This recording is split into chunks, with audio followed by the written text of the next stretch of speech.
สั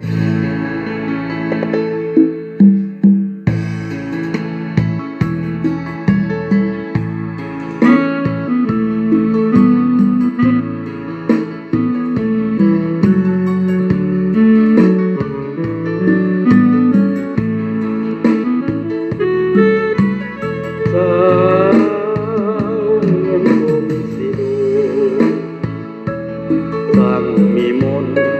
เสน่หาใจใฝ่ฝัน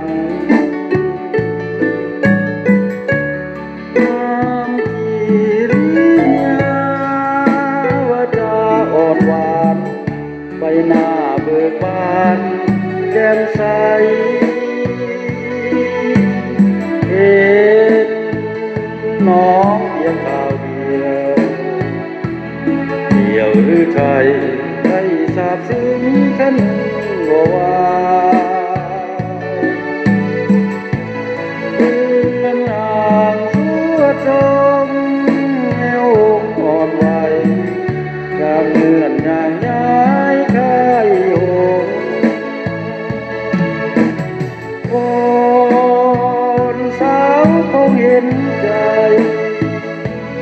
ให้ล้มไหลไฟปองเจ้าแท้อนงอยากได้เจ้า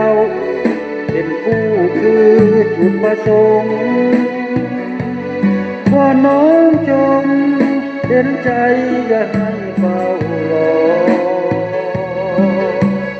แม้สาวคงปราณีตอบไมตรีกับคำวอนของอายเถิดน้องอายจะเฝ้าพาพ่อแม่มาขอบ่ให้น้องรอถึงน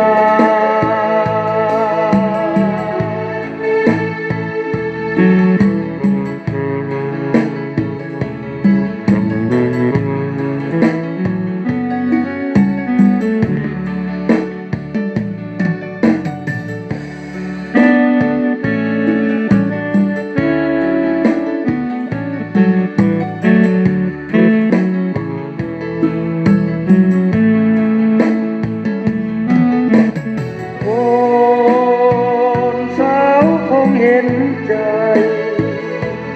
อ้ายหลงไหล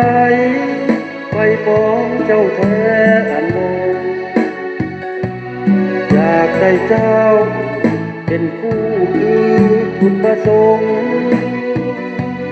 ขอน้องจงเห็นใจอย่าเฝ้ารอ